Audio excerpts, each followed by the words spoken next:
So, hi, mayong gabi. Kumusta naman mo sa mga torpe diha na nababuuyab?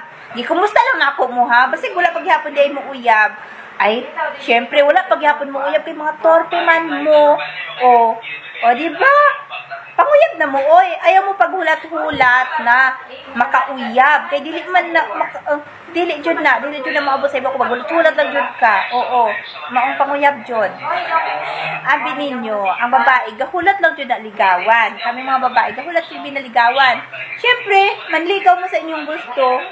Wala mo ko nag-ingon na, manligaw ka sa dili nimo gusto.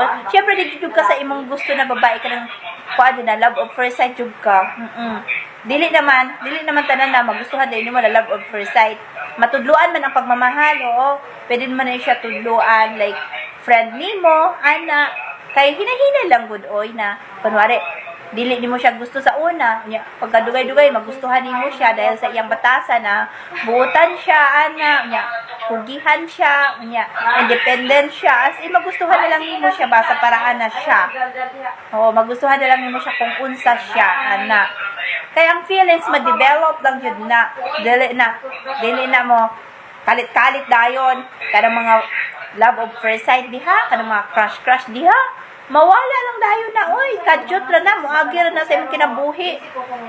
Nagani ko makrush sa una ni agi ra man jud sa kinabuhi ni agi ra man. Crush na ako kay kitsuraan. Oo, kanang mga crush diha, crush lang nimo kay tsuraan, kay gwapo, kay gwapa ana. Pero ang tinuod jud ang gugma, wala na sa itsura. Nasa heart na nimo. Oo. Mukaan na lang jud ka, mukalit na lang jud na kalit na lang jud mahigugma na jud ka sa tawo ba na dahil sa iyang batasan na buutan siya ana, kugihan siya. Basta mao lang ito, buutan kugihan, ana gentleman tanan na sa iyaha. Pero wala man jud tao na perpekto. Mao yun yung kuan ba tandaan na wala jud tao na perpekto, tanan jud nagkakamali. Kaya sige mo, pangitag perfecto na, dili dyan mo makauyab ana. Maong kung kinsa lang dyan ba ang mapusuan ninyo diha na buutan niya, kugihan, ana, na nakita na nimo ang tanan sa iyaha, nakita na nimo kung sa gusto nimo sa iyaha. Tana, na, uy, mauna na. Kaya na matiguang dyan ka, dili dyan ka makaasawaan na. Pero syempre, di naman ako gingo na bata pala ka, mga asawa na dayon ka. Kung nag-eskwela pa ka, ayaw pangasawa, oy, ayaw sa, kay kaluoy dyan yung mga ginikanan ana. Mga asawa ka kung okay na imong future, like secure na imong future na nakitrabaho ana, as in natupad na nimo imong mga pangarap. Pero lisod ba jud tuparon ang mga pangarap? Maong kuan sa hinahinay sa uy.